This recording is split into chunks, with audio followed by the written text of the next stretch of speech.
story that supports and endorses your company vision is critical to not only her own, but to the businesses of those she serves. And that is why Annette is so passionate about the TED Talk platform.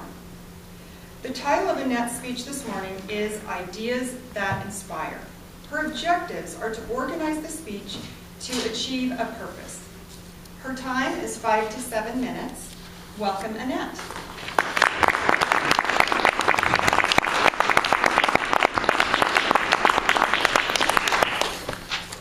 Thank you. Today I'm using the podium because I am trying something new with the visual aid. Or sorry, prop. So you can close your eyes. This will work.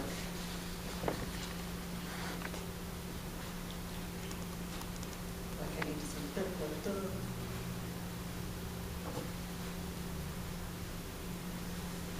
If I don't have internet connection here soon, I'll have to walk you through it myself. So with your eyes closed, imagine the scene. The scene is the image of space. You've got stars, and you've got music tinkling, a little triangle, and then you hear drop. The drums build, and what happens? Crash! The words appear. TED. Ideas worth spreading. Anybody ever seen that before? Hey, there's some TED fans in the audience.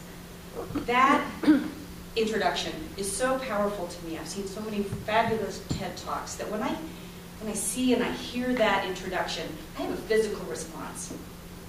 My heart starts to beat a little faster, kind of like it is now. And I get that anticipation of hope, that inspiration that I know is coming from this TED Talk around the corner. With all of the speakers we have in the audience, I know that you have some favorites, as do I, and I'm going to share one of those favorite TED Talks with you today.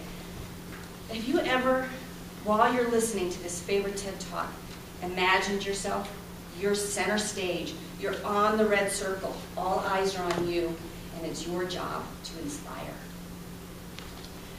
I hadn't, until I met a man named John Bates. He's a national TED speaker coach that I met at a speaker conference, and he made TED accessible to me. The idea that I could be that person on that stage, I could inspire people to action in their own lives, was something that I hadn't envisioned until I met John. So he made the idea of becoming a TED speaker accessible, and he challenged me to think about TED as in my future, as a TED Talk. So today, as I am preparing that TED-worthy idea for myself, in anticipation of the TED Salt Lake City, or TEDx Salt Lake City event that's coming up in January, I want to share what I learned from John with you, and see if I can inspire you to take that challenge with me and think about TED in your future. So when you think about a TED Talk, there's something different about it, right? We've all heard thousands of talks and lectures and speeches in our lifetimes, but there's something about a TED Talk that makes it different. Do you know what that is? You know what it is that makes TED so powerful? What I think it is that the three elements that are in a TED Talk that can make it and move us that way are that the talk is personal, it's insightful, and it's inspiring. More than that, the idea that a TED Talk takes those elements and connects with the audience in such a way that you are almost in a conversation. That's something that takes us, and as an audience, as a body of listeners, on a powerful journey, an emotional journey, follows the listener through this story.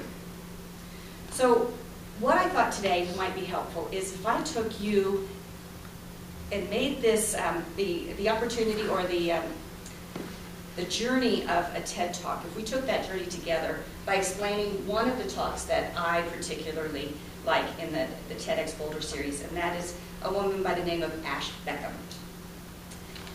She describes herself in opening her TED Talk as a militant lesbian.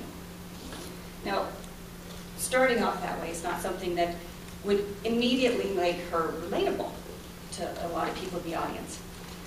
But what's powerful about that is the way that we connect as people, we connect as a speaker and a listener, is through our messes, not our successes.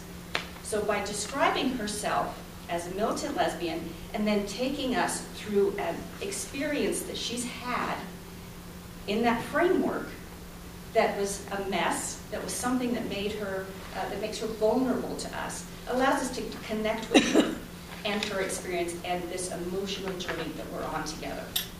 So what she shares in the beginning of her story in this context of militant lesbianism is that she's a waitress in a restaurant and encounters lots of different families and people throughout the day. And there's an experience that has shaped her interaction with her customers, with the diners in the restaurant. And that is the experience of children looking at her and asking her a single question. Are you a girl or are you a boy? And that's something that was very emotional to her. We feel that. We feel her uncomfort. We feel the discomfort of the parents in this story as they try to keep their children quiet. We feel her anger as she tells the story of how she wants to lash out at these children, and she doesn't know how to respond. The story that she takes us through, so it starts there with this emotional journey. We go down to a low. We feel this anger. And then at this low point of the journey, we have a twist.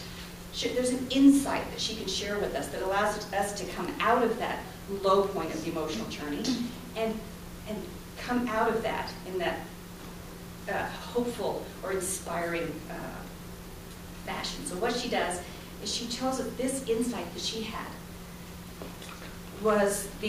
she was about to unleash on this little girl, and she turns to her with this vitriol in her mind, and she connects with this girl. She sees her eyes, and she says, in that instant, she understood that what the problem in the situation is not the girl, it wasn't the question, it was her response and her unwillingness to have the difficult conversation. That's what had been keeping her trapped all this time. So the insight she shares with us is that taking this opportunity to have the difficult conversation, to put it out in the open and make yourself vulnerable, she says to this little girl, she says, well, you know how sometimes you like wearing pink dresses, and sometimes you like wearing jeans or pajamas that are comfortable. Well, I'm kind of a jeans and pajamas kind of a girl. And the girl accepted it. There was no problem, there was no anger, there was just connection and understanding. So she inspires in the final piece of her talk. She takes us from that personal to the insight and then to the inspiration to say, relate to the entire audience and say, take yourself out of your closet, have that difficult conversation, get it out of the way, because the fear of that conversation is what is influencing and keeping you from living your full potential. That journey, to me, is the basis of the very best TED Talks that are out there. And so what I would like to do is challenge you to find your story, find your personal experience that has insight and that can be used to inspire, and then imagine a TED Talk in your future. Thank you.